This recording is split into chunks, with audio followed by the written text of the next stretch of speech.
Harriet the Spy, written by Lisa Briones. Look at Carmen. Her skirt is way too short. Harry, giggled Bella in between bites of steaming noodles. Why are you checking her out? I'm not checking her out, Harriet scowled, squinting her green eyes. I just think that a girl who dresses like that is only after one thing. Bella's dark eyebrows formed a frown over her big blue-grey eyes. Her dark curls framing an oval face and high forehead gave her an angelic look. Harriet, don't judge without knowing her. Harriet stuck her little freckled nose in the air. How can I know her when she's too busy catching all the boys? Harriet pulled her short copper-red hair into a ponytail. She slurped the rest of her orange juice, then tossed the bottle in the bin. The school principal, Mr. Snowden, walked past. Hi, Mr. Snowden, Carmen said, smiling sweetly, tossing her long dark hair and flashing a row of perfectly pearly teeth. Mr. Snowden smiled back. Ah, one of our star students. I'm going to show her, whispered Harriet, teeth clenched. Harry, you're wrong, laughed Bella as she smudged on some lip gloss. Look at how serious you are when you frown. She held her compact mirror in front of Harriet's face. Harriet turned the colour of a tomato with anger. If you don't believe me, then you're not my friend. Maybe you'll find your face on my Facebook expose. What Facebook expose? Bella laughed. I'm tired of all the popular and the teacher's pets people who think they're so great. I'm going to show everyone how fake they are. Harriet stole a glance at Adrian, who was playing soccer in the back oval. I mean, look at him. He does have surfy hair and big white teeth. And a tan and hot muscles, Bella chimed in. But he thinks he's the hottest guy in the world. Harry, you're always talking about him. Do you have a crush? Bella raised her eyebrows. Harriet pretended she didn't hear, and then she pulled out her phone and almost shoved it up Bella's nose. Look! Why did you take a picture of Carmen bending down? Harriet zoomed in. Look, when she picked up a pencil, her skirt slipped down. You see what she's wearing? Her mum would kill her. And look! Harriet flipped photos using her nimble fingers topped with chewed nail polish. Oh my gosh, is that Zach cheating in a maths test? But why would he? He's always getting A's. Bella's mouth hung open like a flytrap. Not anymore. He won't be making fun of my work when he's in detention. But Harry, it's wrong to spy. Bella's smile had vanished. No one will want to be your friend. Harriet swung her worn school bag over one shoulder and gave Bella an icy stare. If you think it's wrong, find someone else to sit with. I don't need friends who sabotage me. The bell clanged loudly and Harriet stomped off in her high-heeled black school shoes. In English class, Harriet grabbed a seat at the back of the classroom. She slipped her phone out, put it on silent, and then held up her Shakespeare textbook with the phone behind it. She zoomed in on Adrian. Gotcha, she whispered as she snapped a close-up. No one will think Adrian is the hottest when they see this. She chuckled to herself. On her way home after school, Harriet stopped at the news agency and bought a scrapbook. She hid it in her room when she got home, printing all the pictures from her secret mission and sticking them in the book. Then she dug out a stubby pencil from the piles of paper on her desk. She started scribbling madly next to each picture. Harriet, dinner time! Her mum yelled up the stairs. Coming! Harriet called as she slammed the book shut. And all these fakes are going to get what's coming to them, she grinned.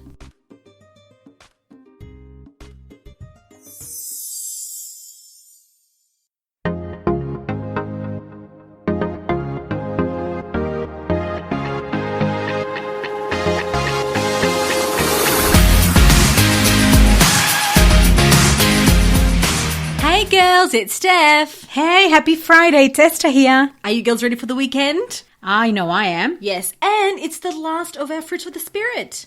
Yes, today is just a recap of the Fruit of the Spirit. Plus, at the beginning, you heard the story of Harriet.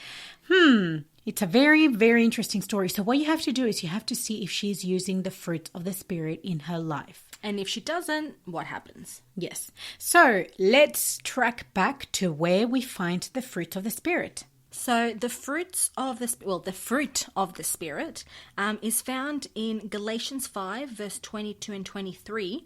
And I'm going to give you actually a moment so you can find it and write down in your book what those 9 fruits are.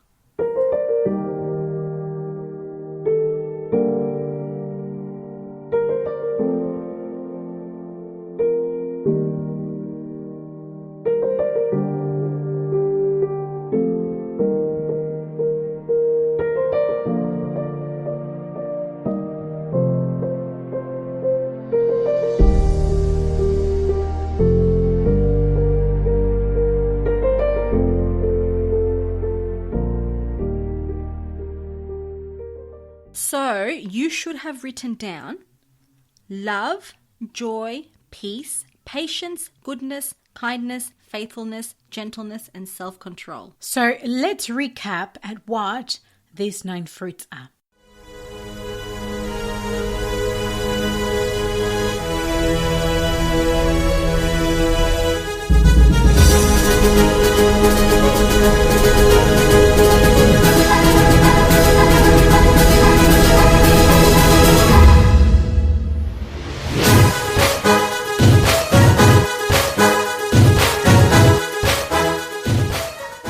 So the first one we did Was love. and love we talked about is agape love or agape, A-G-A-P-E, which is sacrificial love, Yeah, the selfless love. selfless love that comes from God, and that we need to achieve that so we can love others. The second one was joy. And that was having joy in all circumstances, whether sad, stressful, happy, having that assurance that God is there comforting you no matter what. That's right. The next one we saw was peace. And peace was all about that no matter what's falling around you, you have that serenity and you have that peace that God is taking you each step of the way. So it's basically not falling apart and having emotional peace in all areas That's right. of your life. Then we came to patience. And this one was about, I guess, loving others and loving them through. Having that patience where no matter if people are grinding at your nerves or your nerves, you can actually have the patience to, the Brotherly dignity, love, I think it was. The next one we saw was kindness. which sometimes it's very hard for us to show. Yes. But showing just a smile, a quick hello, anything to show kindness to anyone is really important. So we talked about getting off our mighty horse. That's right. So then that led to goodness. And being good actually encompassed a lot. It was purity, it was dignity, it was having morality, it was being a good person in every aspect, in what you see, what you say, what you read, listen to. In everything. It covered a lot, and that was a surprising one, actually. Yes. Faithfulness, another one we did was being faithful in your relationships with your friends, in your areas of life, even being faithful, I guess, with work. So doing a good job with your homework, whatever, being faithful, and being faithful with God firstly. That's so right. no matter what you face, standing up for your faith and what you believe, and even if it takes you to death, which is one of the hardest things. It was, yes. And I think that led us to gentleness. Yes. Because we thought that was a bit of a weak point to have, or a big weak characteristic to have. But gentleness, it's actually a strength. It is. It is a very challenging one to have. Yes. Being gentle and knowing when to speak, when not to speak, and keeping the peace. Yes. And then the last one of the fruit was self-control. And I think that covers everything in your All of life. And we linked that with the acts of the flesh, which was everything to do with immorality or bad acts, things that you are tempted with. And how, I guess, we saw that the fruits of the Spirit are the complete opposite to the works of the flesh. Yes, that's They're right. always in constant battle. With each Head on. other, yes. So those have been the 9. Just in a quick overview, they have been the 9 fruits that we have seen. But like we said in episode 1, the fruits of the Spirit is actually one fruit. So if we have God's love in our heart, then everything else, the joy, the self-control, the gentleness, everything will fall into place and we will be able to achieve them. And don't forget that it doesn't happen overnight. It doesn't. It's something you need to work at. And also, I think that it's something that if we fail in, which we definitely do, you need to pick yourself up and start again. Don't just say, oh, well, it's too late for me. I'm not going to continue. That's right. Doesn't matter what you've done, what you are doing. You can stop that and you start again. So we hope that the fruits have been amazing to learn. We have learned a lot ourselves. Yeah, a lot, definitely. And there is a lot for us to put into practice. There is, and I think there's a lot for everyone. Any age, mums, dads, grandmas, grandpas, Yes. brothers, Everyone. sisters. Everyone needs to work on it. We're not perfect. No. So that's it from us. Don't forget that you can write to us at writegigi5 gmail.com. So check below, we've got the link. And we have the PDF with the recipes we did. That's right. I'd almost forgotten. You get a little recipe book, free downloadable. How exciting. Yes, so we've got 3 yummy recipes on that you can recreate at home. So we hope you enjoy it, and we hope that each time you make these recipes, you can remember the fruit of the Spirit. That's all from us, but stay tuned because we have Harriet's story. So till next time, girls. Bye. Bye.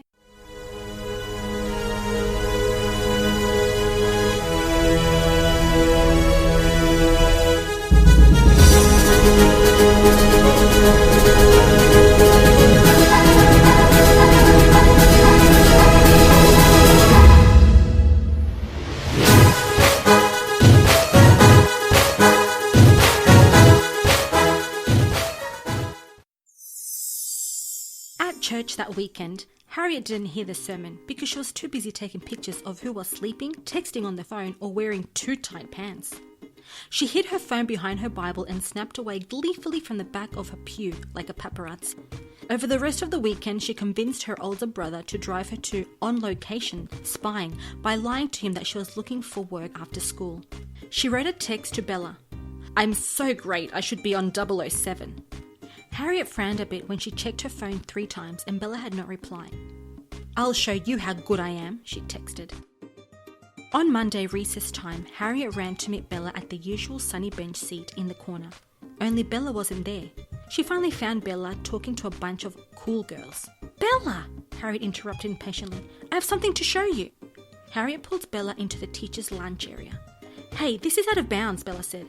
"So what? I don't want anyone to see this," Harriet whispered loudly as she opened the scrapbook. "You wouldn't believe the secrets I've uncovered.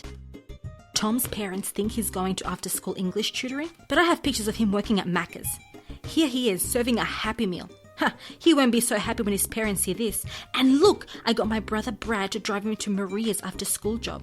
She's secretly working as a model. What a show-off. She must have forged the application, because her mum would be horrified. She's wearing a ton of makeup. That job is so wrong." "Harriet, you're not jealous of her, are you?" Bella interjected. Harriet ignored her remark and continued. "I got a photo of Carmen holding hands with Brad after her parents had already told her no more dating, or she'd be grounded. And look, Tina and Andrea wore really tight pants to church on the weekend. It's disgusting. I mean, you can see every crevice." Bella held up her hand. "I've heard enough, Harriet. I decided to ask Carmen instead of judging her, and I found out something. Her family doesn't have enough money, so she wears hand-me-downs from her sister. A lot of her clothes are too small. That's why her skirt looks way too short. Her parents are fighting a lot and she uses her boyfriend as an escape after school. That way she can hang out without hearing that constant yelling. Did you see the girls I was just talking to now? I'm organising for everyone to give Carmen some nice clothes that fit properly. I also invited her to hang out with me after school, so she doesn't have to go to her boyfriend's house all the time." "So what about me? I can't visit your house anymore?" pouted Harriet. "Of course you can, but I don't want to hang out with her." "You don't get it, do you, Harry?" Bella said, her eyes flashing with anger. "You are judging her. You don't understand what she's going through." Harriet stomped her foot and her small ponytail bobbed. "No, you don't get it. How could you feel sorry for her instead of me? If you're not my friend, you can be part of my Facebook expose too." Bella snapped. "Harry, if all you're going to do is be looking at what people are doing wrong, then I can't trust you anyway. Friendships are built on trust. How could I trust you with my secrets? I don't want a friend who's always looking for something to criticize." "You'll be sorry, Bella." Harriet sat in the back of all her classes, hoping to catch Bella doing something wrong. Finally, in science, she saw Bella writing a note when she was supposed to be listening to the teacher. Harriet got her phone out, put it behind her biology textbook and leaned back in her seat, lifting her book up in the air and stretching it as far as she could to zoom in so she could see what Bella was writing. Suddenly, Harriet's chair tipped and her arms started flapping in circles. She looked like a crazy Dutch windmill trying to win a gold medal in swimming. "Whoa!" she yelled as she wobbled, arms spinning in circles as she tried to catch the edge of her desk. Her book dropped with a thud and her phone went zooming through the air like a guided missile, hitting the floor and skidding to a stop right at the feet of Adrian. He grabbed the phone and yelled at the top of his voice, "Hey Harriet, why is there a picture of Carmen bending over on your phone?" The whole class went silent and all eyes turned to Harriet. Mr. Johnson, the science teacher, walked towards him. "Aiden, please, hand over the phone. You know the rules." Harriet picked herself up from the floor and ran towards Adrian. "Please don't look! That's my phone! It's private!" She tried to snatch it from his hand, but he easily held it up out of her reach. She jumped up and down, looking like a junior basketball player trying to steal from Michael Jordan. "Hey! There are pictures of everyone here! Maria, I didn't know you did modelling." Maria blushed and covered her face. "There's even a picture of Zach doing maths." "Ooh, Zachy boy, someone's got a crush on you." "Hey, that's me!" Adrian proudly held up the picture of him with his finger up his nose for everyone to see. The whole class started to laugh, then erupted with more laughter. "Quiet!" Mr. Johnson clapped his hands and looked through his glasses down his long nose at a beetroot red Harriet. "Please explain," he said. Maybe you're gasping as you hear the story of Harriet the spy, and you can't comprehend her twisted little mind. However, have you ever found yourself doing the same thing? Maybe not to the extent of Harriet, but still judging others?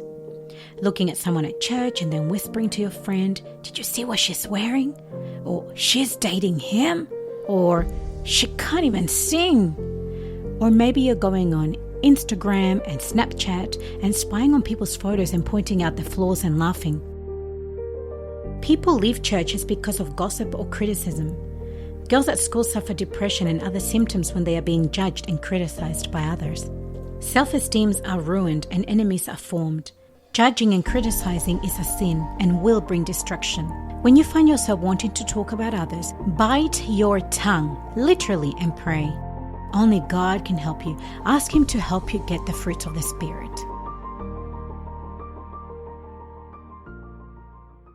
You're listening to Jesus Is by Jaci Velasquez.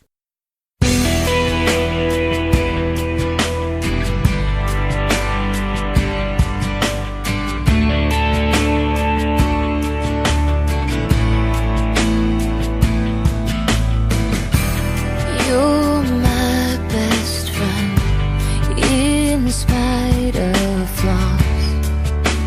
I can't believe you're always there. You hear my prayers. You are my rock. You harbor truth. I can see your light shine everywhere.